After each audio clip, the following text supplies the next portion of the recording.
My name is Sarah Sachs-Eldridge. I'm the editor of the Socialist paper, the paper of the Socialist Party. I'm going to be chairing this afternoon's debate. So this is the final session before the closing rally for Socialism 2012, and I hope that you all have enjoyed the weekend so far. Got a big audience here for what's a bit of a finale to finish with. Over the weekend, of course, the question of the general strike as the step in the struggle against austerity has been discussed and debated, but also we would say that the issue of the struggle for working class people to have a political voice is also of huge interest and of vital importance. I'm sure many of you are here because you've read the debate that was printed in Socialism Today, our monthly magazine, between our two speakers, and that's whetted your appetite to hear more from them. But I'm not going to go on now because I want to make sure that there's plenty of time for questions from the audience after we hear from our speakers, so I'll introduce them now. First to speak is going to be Clive Heemskirk, who's the Deputy Editor of Socialism Today, and also on the steering committee of the Trade Unionist and Socialist Coalition. And then we're also very pleased to welcome to Socialism 2012 Owen Jones, the left-wing journalist and author of Chaos. So I will leave it there and hope to hear from all of you during the, well, not all of you actually, but some of you, a small selection that I will choose during the course of the debate. So, Clive.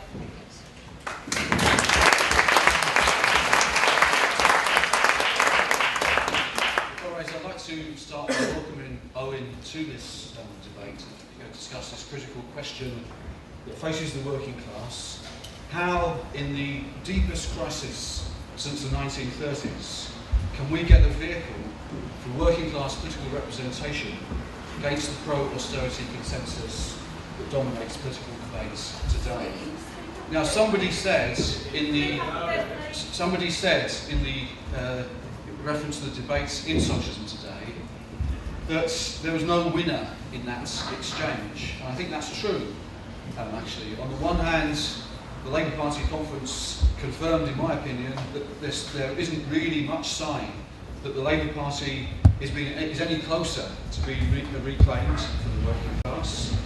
On the other hand, while the Trade Unionist and Socialist Coalition has moved on from the time of this debate, which took place actually in April this year, for example, with the RMC conference unanimously agreeing to formalise its participation in Tusk, it's still the case that Tusk is just an embryo. The RMC in their conference resolution used the word nucleus, but it's a potential catalyst, a framework, an outline for a new workers' political voice, no more and no less. In other words, these issues are certainly not resolved, and that's why it's important that we continue to discuss this question, to see what the new developments are, and what the perspectives are for resolving the crisis of working class political representation.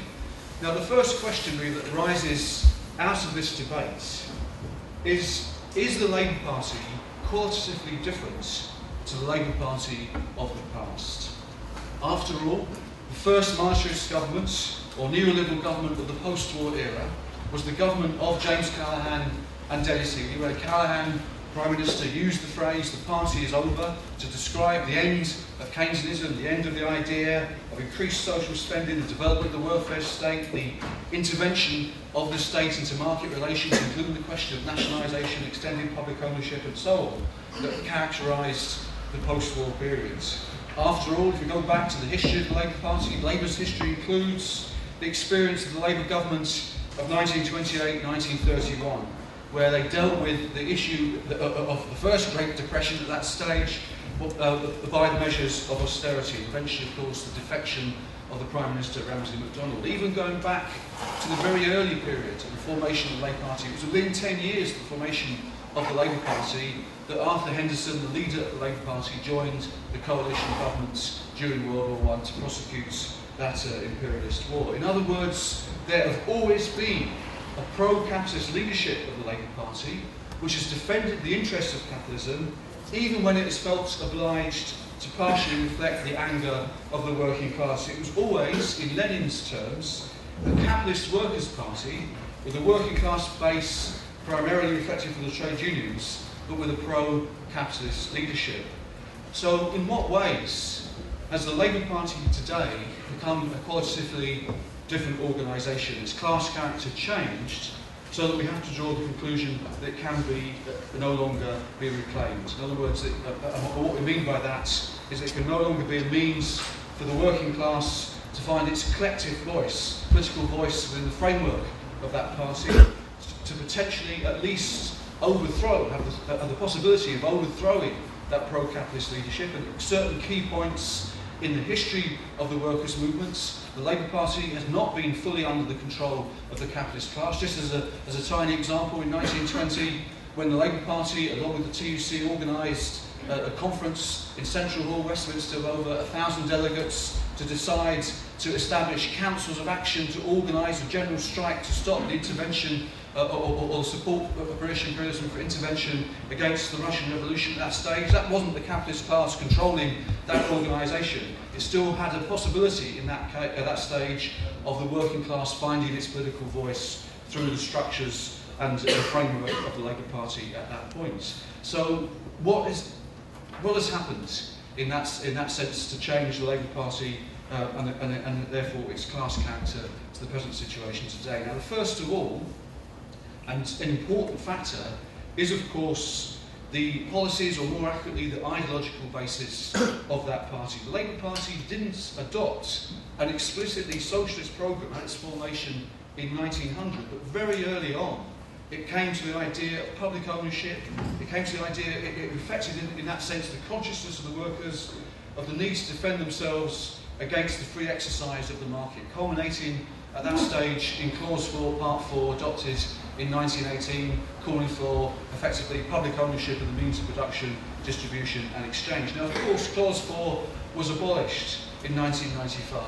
Labour is committed to the free market. It's committed to capitalism, both ideologically and in terms of its practical policies. But that's not the only basis on which you can say, you can judge the criteria. That's not the only criteria on which you judge the class character of an organisation. It's not just its ideological basis, it's a fusion of its ideology and its organisation. And we saw that actually yesterday in the reports in the rally on the events in South Africa, where you saw the South African NUM transformed from a workers' organisation, militant, fighting underground workers' organisation, battling against the apartheid regime underground to establish itself, in 20 years becoming a prop of capitalism, becoming an organisation that the workers have flooded out of and has in effect ideologically and organisationally and structurally transformed, an organisation that the working class can no longer use to defend itself in its struggles. And we've seen, in relation to the Labour Party, fundamental changes in its structure and organisation in the last 20 years. The Labour Party started out, actually, it's often forgotten, as an organisation, a federal organisation, actually a federal coalition, incidentally, based on primarily the trade unions. Initially, actually, many local Labour Party branches were groups of miners' lodges or trades councils. That was the organising body of the early Labour Party. It was a coalition of the trade unions, the dominant force, with other organisations like the cooperative movement, organisations like the Women's Social and Political Union, and socialist organisations like the ILP, the Independent Labour Party, the SDF, and well, the Fabians, I suppose, come to that category as well. But even when it moved into a more formalised structure in 1918, the local parties and even the national conferences were effectively parliaments of the workers' movements, with delegates from trade unions, delegates from socialist organisations, and so on, to the extent, actually, that the first communist MP in Britain, 1922, Comrade Sacklat Vala, was elected in 1922 as a Labour and Communist MP for Battersea. Now, that's changed, that structure changed, but it's a fact that Dave Nellis, it changed. Dave Nellis, Terry Fields and Pat Wall were not elected as militants and Labour MPs in the 1980s, at least not constitutionally, even though in reality they were. There was a federal structure, even if it was an undeclared federal structure. But even in the 1980s, you had, for example, in the struggle of Liverpool City Council, where you had the District Labour Party directing that struggle. That was the reason that it was moved against by the Labour Party nationally, the Labour Party NEC. We had 400, regular meetings of 400 delegates, not individuals, delegates representing groups of workers. The bin worker delegates would come off their shifts, straight off the emptying the bins into those mass meetings which directed the mass struggle of Liverpool City Council at that stage. The Labour Party today is a fundamentally different organisation, both in its structure and obviously, of course, in the terms of the character of the struggle it can conduct. Now that transformation, sometimes we're caricatured as saying it happens overnight, so give us the date of when it happened. It was a process. And there's still remnants of Labour's past, even in its position today. But it was a process in which the direction is absolutely clear. There's been fundamental changes in that sense in the character of the Labour Party. The introduction, for example, of one member, one vote, which dissolved the role of local trade union delegates in selecting parliamentary candidates in the 1990s. John Prescott himself said that was more important than the abolition of Clause 4 in modernising, was his phrase, i.e. changing the character of the Labour Party. The diminished role of the trade unions in Labour Party conference, now less than 50% of the votes. The fact that Labour Party conference doesn't decide conference policy, party policy. Party policy decided by the national policy forums of the unions have less than 25% of the vote. And then last year, again this process continuing under Miliband, you had the so-called refounding Labour changes, described by Miliband and Peter Hain, who saw this process through as the biggest change in the party organisation since its formation. It replaces local party general committees of delegates by all members meetings of constituent parties with an elite, a small executive to organise business. It establishes registered supporters networks to have votes in leadership elections and I believe in the future in candidates elections as well, and so-called recognised consultee groups. How different is that to the Democratic Party and the structures that are there in the USA? It abolishes district Labour parties, replacing them with local campaign forums led by Labour group leaders and councillors and so on. Pilots, actually, incidentally, the new selection process for new candidates, not for re-selecting MPs, where there would no longer even be a nomination process. So Unite, for example, wants to have delegates on general management committees to nominate trade union candidates. Well, that process that procedure is being abolished by these new changes. And all of this was passed at the 2011 Labour Party conference after an hour's debate, with only close votes, and close being 28% of people supported this challenge, that with the proviso, this idea, the only close vote was over the issue of whether or not constitutional changes can be debated in the year they're submitted, rather than 18 months after they've been submitted. And that was the only change that, and that was defeated. But at least 28% of delegates had the decency to be ashamed of that particular proposal. Now, is that exaggerated? There isn't really time to go into all the arguments, but let's actually leave aside some of those constitutional changes. Let's bring it down to very, very practical arguments. Let's look, for example, we mentioned in the debate, Owen mentioned the debate, the strategy that Unite has in relation to the Labour Party. Let's look at the concrete example of Unite. You have there the case of Kingsley Abrams, a Labour councillor in Lambeth, who's a member of the Unite National Executive Committee, who was suspended for voting against cuts, not in the council, in the Labour group. In the council he actually abstained. But he was suspended from the Labour group because of that. Unite have not, even though they've declared their support for him, they have not been able to get him reinstated into the Labour group without agreeing that he would vote for cuts. In other words, you have the biggest union in Britain, the biggest funder of Labour, cannot stop a member of its National Executive Committee being forced against his will to vote potentially to sack Unite members. What type of influence is that in terms of the trade unions have in relation to the Labour Party at this stage? Now, the reality is, let's be blunt, if you are a trade unionist and you want to fight the cuts, and you want to open up a debate with these pro-austerity representatives, in inverted commas, of the Labour Party, in front of an audience of workers, you have more chance to put them on the spot, you have more chance of doing so, it's easier to get your name on the ballot paper in an election than it is to get anything debated or discussed or voted on or decided on inside the Labour Party itself. Now, there's other issues in relation to the funding of the Labour Party. I'd like to really ask what the difference is between the amount of funds the Democrats are receiving from the trade unions at the present time. One union alone, the Municipal Workers Union, is spending $100 million rather, on the Democrats' election campaign at the present time, more than the unions spend in Britain today. But let's be clear, the main reason this has happened, the reason this has been possible, this transformation of Labour has been possible, is, as I said right at the start, because of the ideological defeats that was suffered by the collapse of Stalinism and the consequences that flowed from that at the end of the 1990s. It created an historic opportunity for the capitalist elements of the Capitalist Workers' Party to transform the party ideologically, structurally, in its class character and in its organisation. And can that be reversed? That's really the issue that we have to address today. Now, we raised in this debate, there was an exchange where I said that yes, theoretically it is possible. We shouldn't rule out that. It is theoretically possible for it to be changed, for it to be turned round. If the Labour Party was restructured from top to bottom, if all those who were expelled and have left in the past were readmitted, if the Parliamentary Labour Party and Council Labour groups were made to reapply for membership of the Labour Party in front of reconstituted committees of workers, trade union delegates, anti-cuts community activists, and they had to say, what did you do in the war against the cuts? And they were forced to reapply for membership. Some of them might get through, but in effect, you would be able to perhaps reclaim the name. But the tiny detail, of course, of that means you need a war, a civil war, effectively, a battle, an enormous battle inside the Labour Party. And where are the forces going to come from to conduct that battle?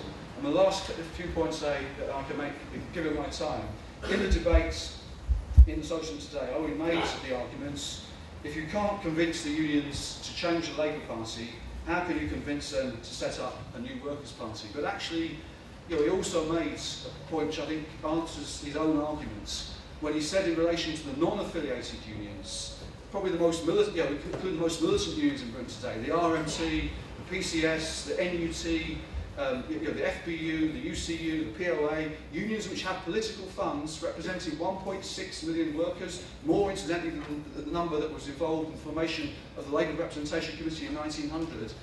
If you've got those unions with political funds and you cannot convince them to join the Labour Party to change it, you're not prepared to organise a campaign in those unions that they should affiliate to Labour Party to change it, then in effect you're demobilising perhaps the most militant section of your army for this battle. But you can have a battle in those unions for the idea of themselves organising their own party to transform the political situation in Britain by taking that step.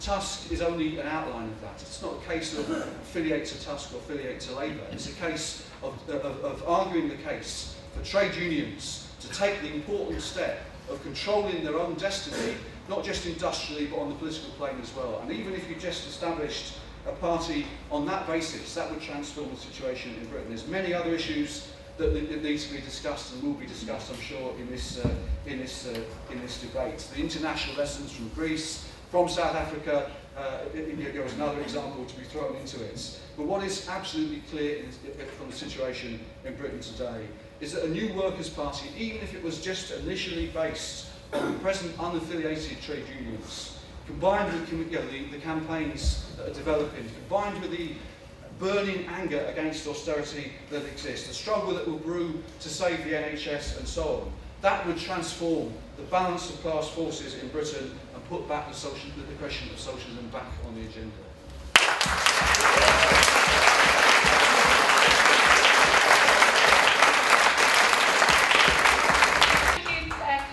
Right, next to speak we've got Owen Jones, so I just asked the meeting to give him a very warm welcome.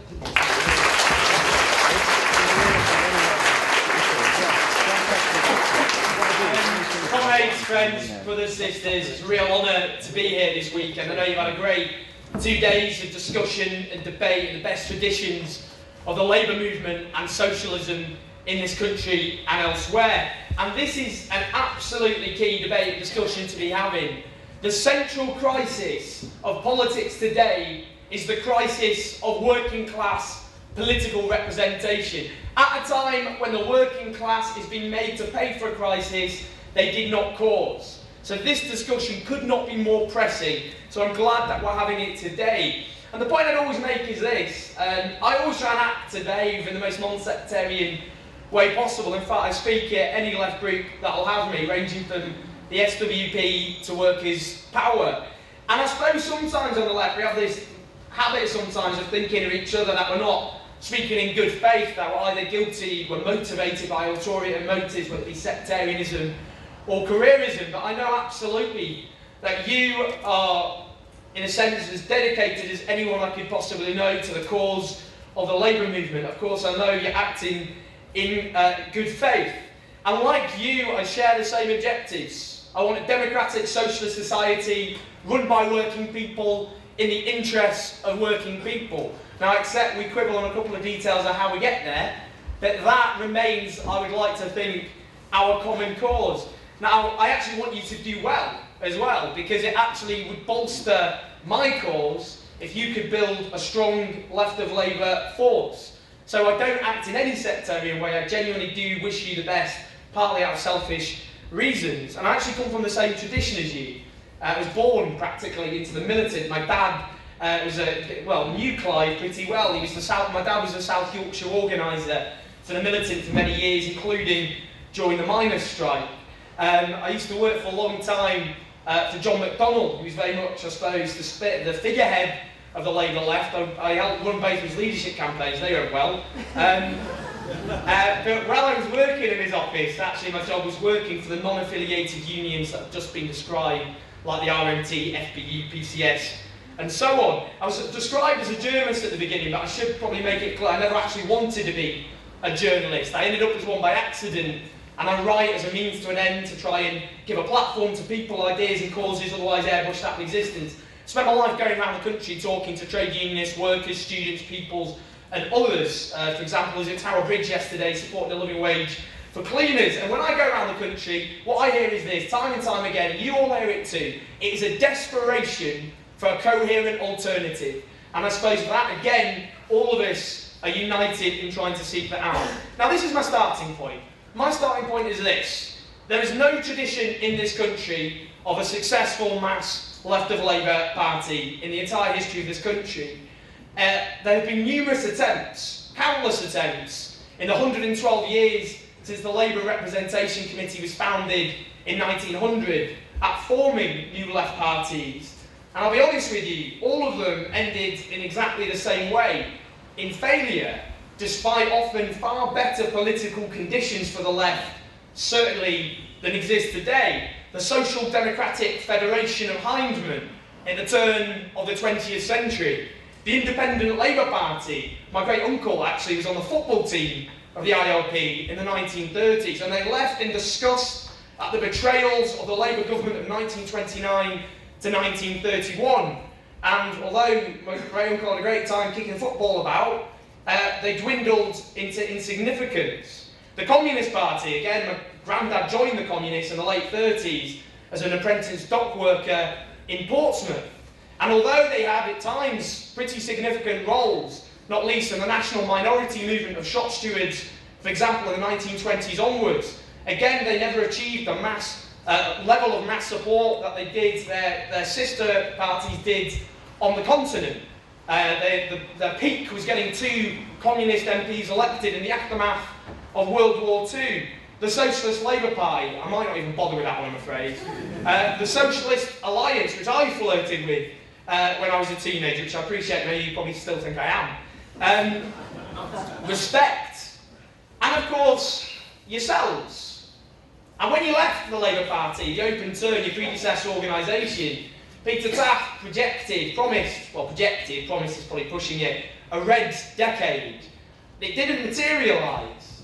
And I'd say this, the Tusk in the last election, nationally, got half as many votes as John McDonnell got in his one constituency. And that was at a time when the Labour government was slightly less popular than cholera, and we had the biggest crisis of capitalism since the 1930s. I'm going to ask you this, if not then when?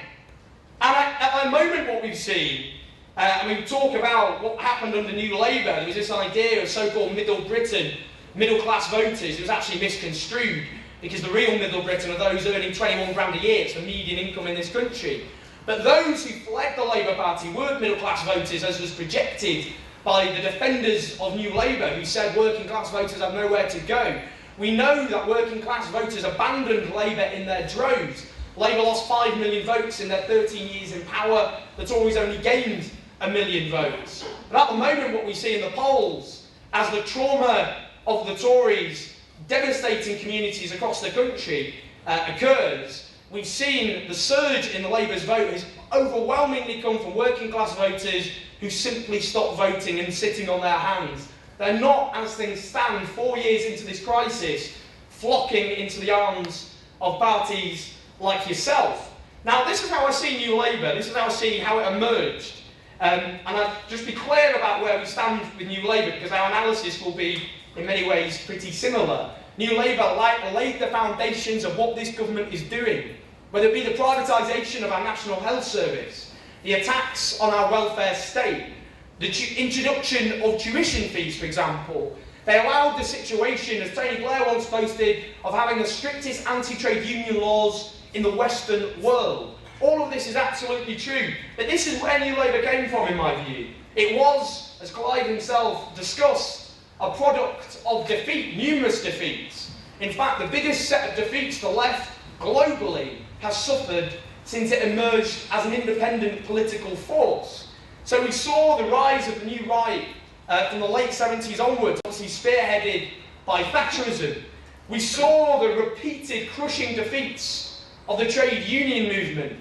Of course, the miners' strike being the most symbolic, because after the defeat of that strike, a huge wave of demoralisation swept the movement. If they can't win, then who can win, was what everybody said at the time. Of course, the miners having the absolute key role in the defeat of Ted Heath's government in the 1970s. But it wasn't just that, repeated defeats, whether it be Stockport Messenger in the early 1980s, all the way up to Wapping, defeat after defeat after defeat. And it was a huge tide of demoralisation.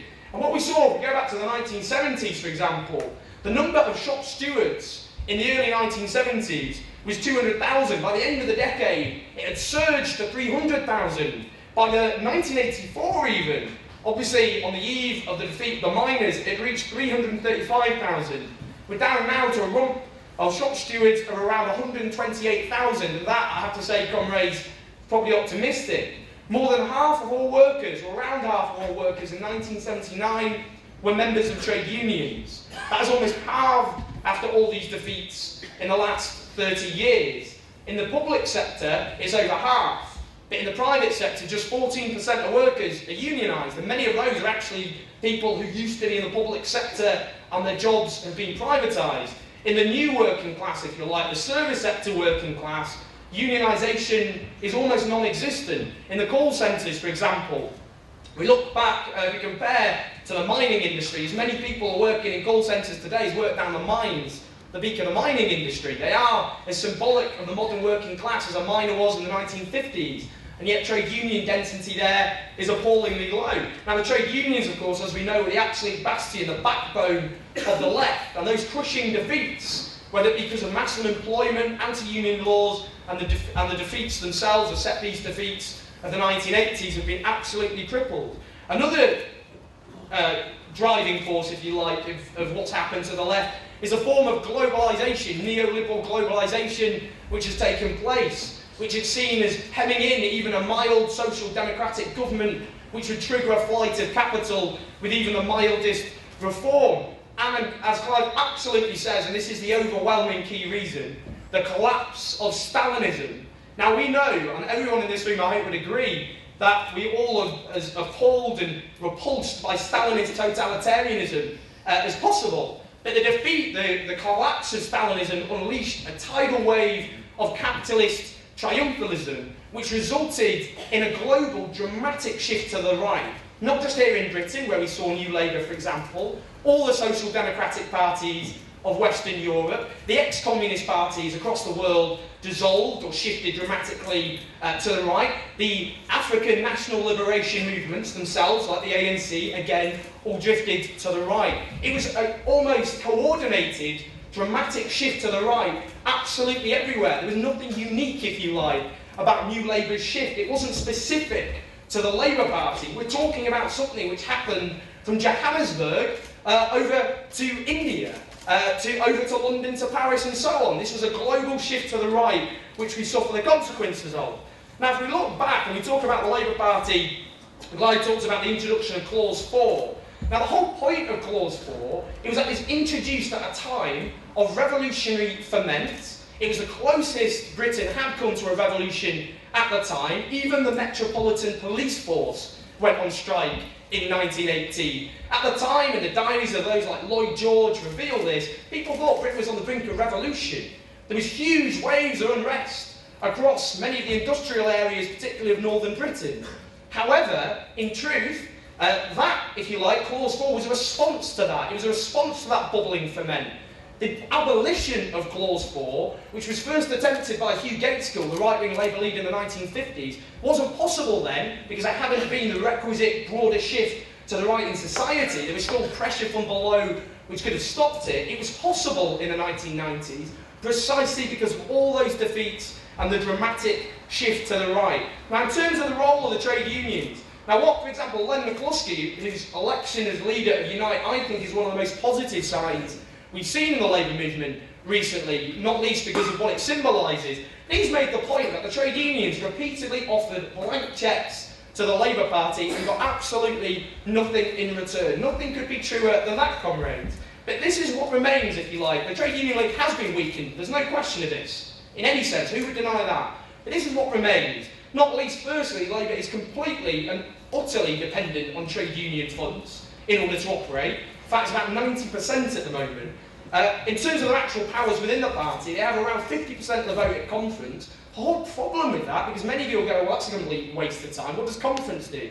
That's because, historically, the trade unions have not used their potential power at conference, preferring backroom deals with the Labour Party, for example, so-called conference at Warwick, Warwick 1, Warwick 2, in order to extract concessions from the Labour leadership, rather than using their potential power, not least, for example, in conference. They have the right to affiliate to all CLPs. We have electoral colleges, whether it be electing the leader of the party, the deputy leader, the mayor of London, for example. All of those remain. You get a third of the electoral college, which is why, for example, David Miliband was, as we all know, defeated in the leadership election. We have regional conferences dominated by the union vote. We have, of course, the NEC, the National Executive of the Labour Party. Again, the problem there, the trade unions send representatives there, which end up often voting with the leadership. And this is the point. Often the struggle isn't simply within the Labour Party to shift it, it's a struggle to democratise our trade unions, to use their potential power within the Labour Party to extract concessions from the leadership, which in the past they just have not done effectively. Now, Len McCluskey is talking now about a great strategy to actually try and shift that. Now, he has to be held to account, as all leaders do. Now, what I've been doing, part of the things I've been going around the country doing, is talking to Unite members in an effort to recruit them to the Labour Party and then get them to actually support candidates which, rather than simply in the past, trade unions will support any candidate that happens to be a member of their union and on their list, but candidates which actually support Unite's policies and are rooted in working class communities. So that's really important. But what I want to argue, and this is, I suppose, where we all come in together, what we've got to do is unite on an issue-by-issue basis. We will never agree, in truth, about a strategy for political representation, but I offer you my best possible wishes for what you are attempting to do. I have no ill will to that project. As I said, it would benefit me and others like myself who are struggling for a leftward advance within the Labour Party. In the same way, the Tories can talk about UKIP and go, well, look, we've got a right-wing group to the right of the Tories, so they use that as a bargaining chip. So I do want that in a sense. That would not be unhealthy from my perspective. But my point is this, there's no precedent in British history for what you are attempting to do. And my question to you is this, if not then why now? But above all else, and this is absolutely crucial, all of us have a responsibility to build pressure from below, to shift where things are. Now, my favourite quote is from Frederick Douglass, who was a freed slave from the 19th century, an African-American statesman. He said, "Power concedes nothing without a demand. It never has, and it never will. So all of us, at the very least, should unite on key demands, even if we go our separate ways organisationally, but we build support for those key demands."